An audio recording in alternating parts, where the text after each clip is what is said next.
You know, I've been thinking of what to make a video on and finally decided it was time to watch some Tactile Destiny, baby. Mappa and Madhouse on the same anime? Damn, this shit better be crazy good. 今から少しだけ昔話を聞いてThat shit sucked. Alright, I guess I'll just go watch something else.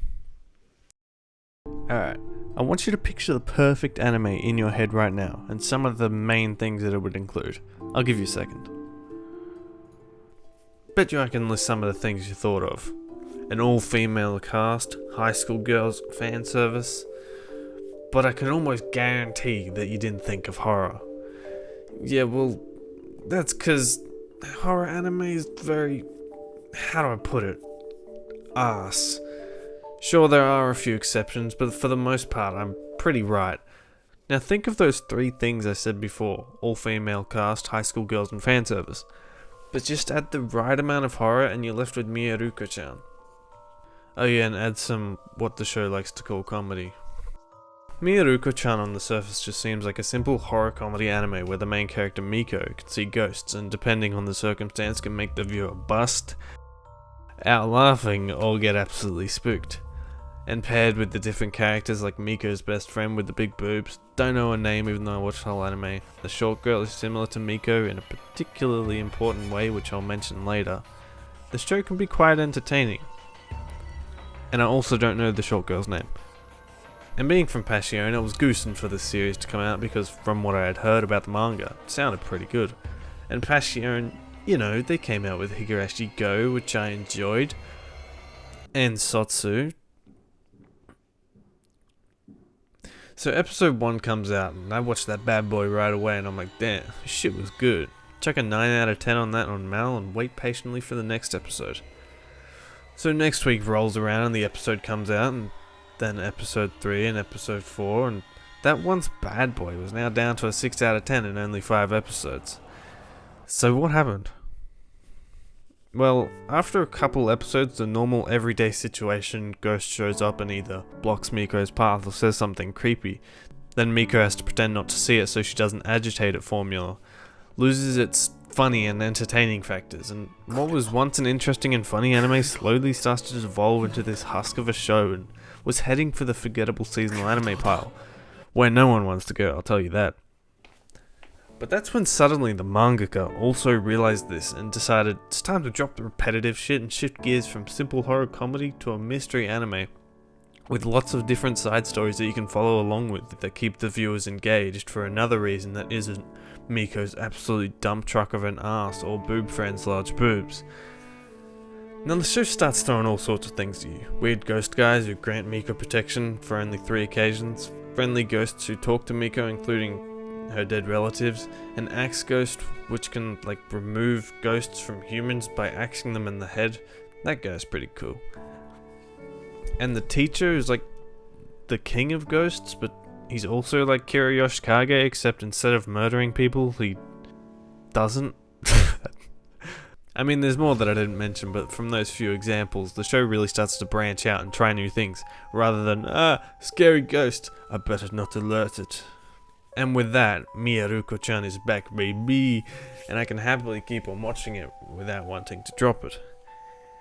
Even though I did drop it for a month and a half until I'm like, yeah, I'll make a video on this anime, and here we are.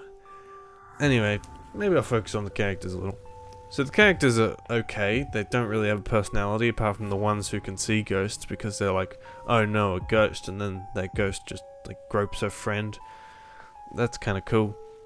And then this girl who I don't even know the name of has a similarity to Miko that she can also see ghosts except not above a certain power level, and is funny because she's short. Boob moment. And this one is funny because she eats a lot and has big boobs and eats a lot. I mean, they really want you to know that she eats a lot. She's hungry.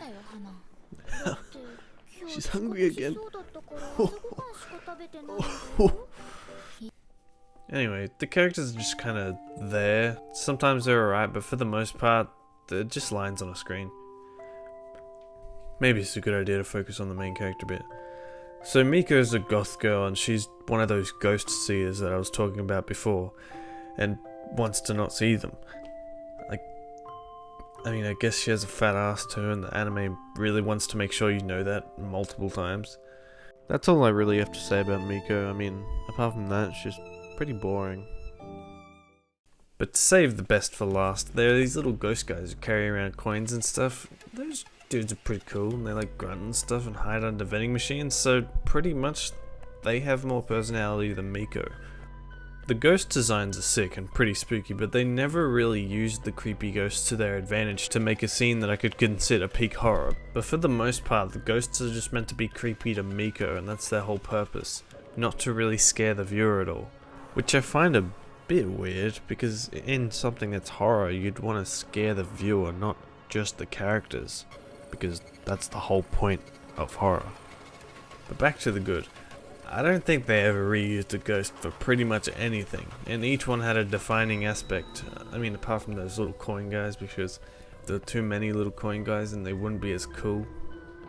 Like when those guys show up, they save a scene. Like if they showed up in Tesla Note, I might like Tesla Note. But they didn't show up in Tesla Note, so you know how that went. Oh yeah, here's some scary guys, I guess. How is he scary?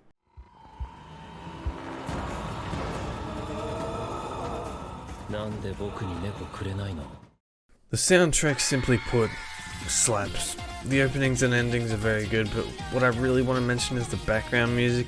It was like the perfect blend of banger song and creepy ambience, so when the two mesh together and it comes to setting up those tense moments with the ghost interactions, it does a damn good job.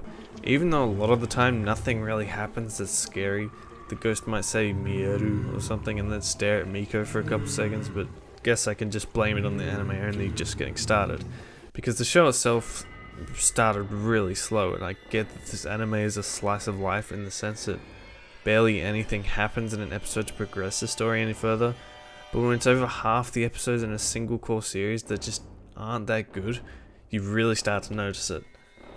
To give an example of what they did, in episode 10 there was this really good start of a scene with the teacher that I mentioned before, and he was just about to find out that Miko could see ghosts, which might lead to something like him trying to kill Miko or god knows what. But then the anime quickly cut it short by going, remember that Miko's friend is hungry? Yeah, well now her stomach rumbled and the situation was diffused and nothing happened.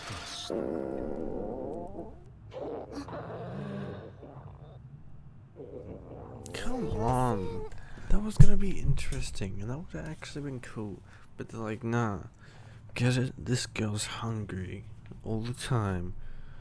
Epic plot point, suck my balls, Mieruko-Chan.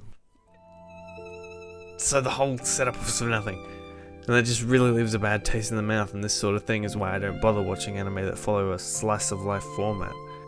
Needless to say, there were many parts that just made me mad, because it seems that they just don't want to make the anime interesting and need to force this humour, if you can even call it that, which mainly derives off the characters and the little personality traits they have, which is not funny at all. It's just not. What I'm saying is that I prefer something with a more clear story and goal in mind, and with the switch that Mieruko-Chan made at about the halfway mark, I really thought it could have pulled that off and be interesting in its own way, because as it is, with the weird mix of genres, it already stands out for being unique. And there were so many opportunities for situations where the anime could go down that route successfully.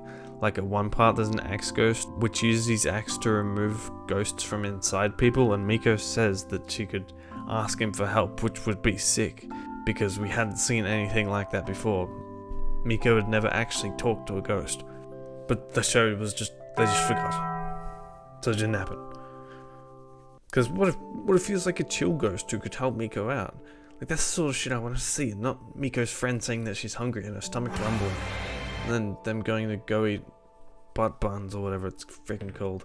Oh yeah, this show's definitely anime of the season, am I right? Everyone, apparently? How is this better than Mushoku? But I won't be completely negative and admit that the last 3 episodes were really enjoyable and I was able to watch them all in a row without wanting to sleep.